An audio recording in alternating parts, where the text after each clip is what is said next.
had to put a name to the conspiracy that's come down to us through the ages, that some call the Illuminati, some other people call it other things. But I think if you boil it down to its purest, simplest form, you would identify it essentially as Freemasonry. Now that might surprise some of you.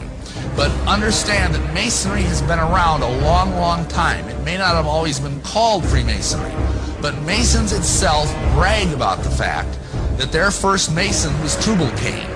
Now Tubal-Cain, if you know your Bible, was the seventh man from Adam by way of Cain, and he was the guy that invented metalworking.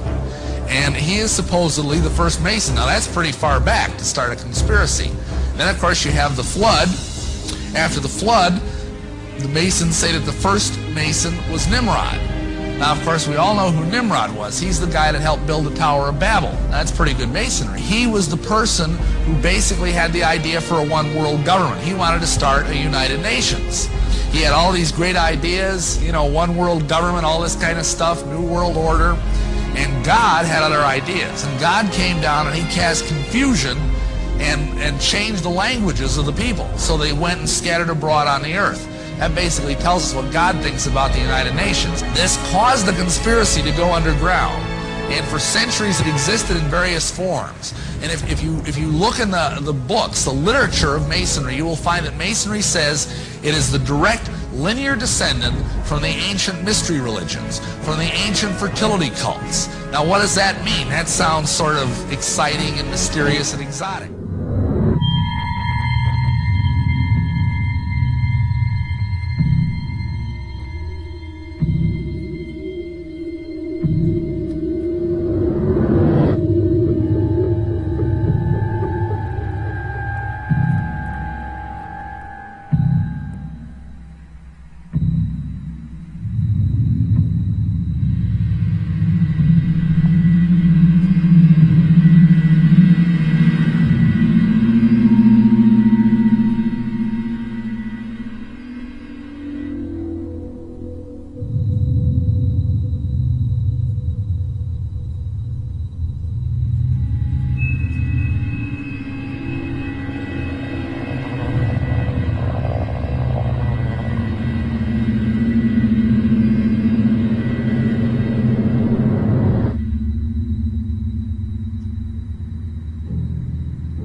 القارة الأمريكية يعني اكتشفت عند وصول كولومبوس إليها سنة 1492 وظلت يعني سنوات طويلة غير يعني مستعمرة من الأوروبيين. والحقيقة أن يعني الفضل في استيطان القارة الأمريكية يعود ليس إلى الحكومات الأوروبية. يعني فكرة استيطان القارة الأمريكية البكر فكرة نبتت في ذهن الحركات السرية، وهي التي تتولى تطبيقها في الفعل. وكانت فلسفة طبعا الماسونية والحركات السرية التي هي جسم كبير متشعب في أوروبا وفي تاريخ الغرب يعني وفي حالة صراع مستديم مع سلطاته ومع القوى العقائدية والتاريخية والملكية فيه. كانت فكرة هذه الحركات أن القارة الأمريكية أرض بكر وخالية من العوائق، فليس فيها سلطات وليس لها تاريخ وليس فيها عقائد وليس هناك حواجز تحول بين من يسيطر عليها وبين أن يشكل مجتمعا جديدا بأفكاره هو وبأهدافه هو ولغاياته هو، وأن يسير هذا المجتمع أو هذا العالم الذي سوف يتكون إلى حيث يريد. فيعني يختصر ذلك عبارة يعني تشير في الأدبيات الماسونية، هي أنهم فطنوا إلى أن القارة الأمريكية هي التي ستحسم مصير العالم. من يسيطر على هذه الأرض البكر ويتمكن من إقامة عالم فيها بقواعده وقانونه ولغاياته هو الذي سيتمكن مع الوقت من السير بالعالم إلى ما يريد. فطبعا لا نريد الاستطراد في كلام نظري، لكن نقول تاريخيا أن أول عملية استيطان للقارة الأمريكية كانت سنة 1587. هذه المحاولة الرائدة والتي هي أول عملية استيطان تاريخية للقارة الأمريكية الذي قام بها وهو السير والتر لديك، كان أحد كبار أعضاء حركة الروزيكروشن، وهذه الحركة هي توأم الماسونية ولكنها أشياء أكثر منها انغلاقا وأكثر سرية وهكذا.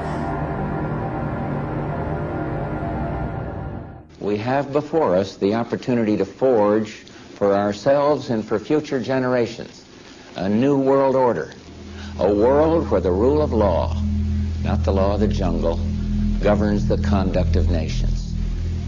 When we are successful, and we will be, we have a real chance at this new world order. Satan does have plans for a one-world government, and you have to control the money. Illuminized Masonic symbolism is all over America. On the back of the dollar bill on the left-hand side above the pyramid it says Annuit Coeptus, which means our enterprise is now a success, or a crowned success.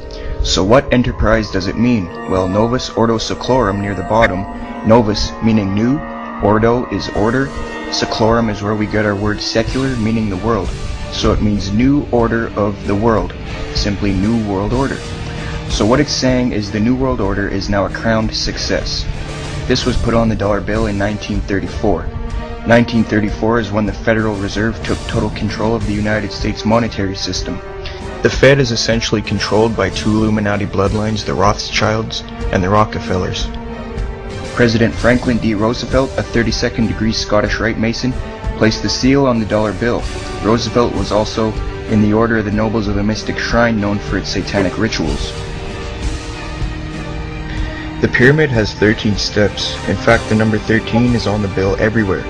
13 leaves on the olive branch, 13 berries, 13 stripes on the shield, 13 arrows, 13 stars, 13 letters on E pluribus unum, and 13 letters in Annuit Coeptus. Now some people believe 13 is on the bill due to the 13 colonies, but dig a little bit deeper and you'll find the real answer. 13 also represents the 13 top Illuminati families that he traced back to the late 18th century and the early 19th century. He is credible, and that's why he was framed by the government and thrown in a cage. 1776 is in Roman numerals near the bottom. Some think it's because of the founding of the country. Another case of subliminal, indirect, reverse psychological propaganda. 1776 is when the Illuminati was formed. The New World Order. Another striking fact is that the eagle has 32 feathers on the right wing, the number of ordinary degrees of the Scottish Rite. There's 33 feathers on the left wing, representing the 33rd degree. The tail has 9 feathers, which represents the 9th degree of the York Rite. The eagle itself is a prominent icon in Masonry, extensively used in the Scottish Rite.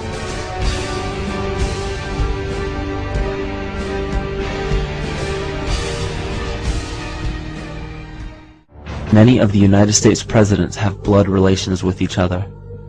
The Bush lineage has blood ties to a great number of former presidents. George Washington, Millard Fillmore, Franklin Pierce, Abraham Lincoln, Ulysses Grant, Rutherford Hayes, James Garfield, Grover Cleveland, Teddy Roosevelt, William Taft, Calvin Coolidge, Herbert Hoover, Franklin Roosevelt, Richard Nixon, and Gerald Ford. Arion points out in his work that Bush is closely related to every European monarch on and off the throne, and has kinship with every member of Britain's royal family. Bush's family tree can be documented as far back as the early 15th century. He has a direct descent from Henry III and from Henry VIII's sister Mary Tudor. He is also descended from Charles II of England. And we also find that George W. Bush is a direct descendant of Godfrey de Bouillon. Godfrey was the first king of Jerusalem after he recaptured it from the Saracens, which was the name for the Islamic faith during the Middle Ages. It is interesting to note that the current occupation of the United States in the Middle East was re-established by the same family, George Bush Sr. in 1991, and again by George Bush Jr. in 2003. George Bush Jr. is then found to be a cousin to both opposing candidates of his 2 terms in office, Al Gore and John Kerry. Democratic President Barack Obama also has blood ties with George W. Bush, as well as Gerald Ford, Lyndon Johnson, Harry Truman, James Madison, and the British Prime Minister Sir Winston Churchill. On the opposing side of the 2008 presidential ballot, John McCain is descended from Robert the Bruce, King William I of Scotland, and also Godfrey the Bullion. In either of those first two books, though, who knew you and Dick Cheney cousins? You know, listen, I don't think I'm going to family reunion. I don't know how I'll be greeted. We all know his father, but what about his cousins? A heartbeat away from the presidency is actually a blood relation. He's President Bush's 9th cousin once removed. Cheney's cousin Barack Obama is also Bush's 11th cousin. President Lincoln was President Bush's 7th cousin 5 times removed. And Bush shared more than just a ballot with John Kerry. That's right, they're 9th cousins twice removed. Trace the family tree far enough, and you get Madonna, Celine Dion, and Tom Hanks. Christine, you've heard the adage politics makes strange bedfellows. Apparently politics also makes for strange relations. Thanks to the New England Historic Genealogical Society, we now know the presidential candidates are related to a host of famous and historic figures. In this primary campaign. I opposed this war in 2002. But do you know their relatives? Obama is distantly related to 6 presidents: George W. and George H.W. Bush, Gerald Ford, Lyndon Johnson, Harry S. Truman, and James Madison. Obama's family tree also includes Sir Winston Churchill and Civil War General Robert E. Lee. Thank you all. Thank you. She's also related to beatnik author Jack Kerouac and the wife of Prince Charles of England. John McCain's ancestry was more difficult to trace, but it's known he's the 6th cousin of First Lady Laura Bush.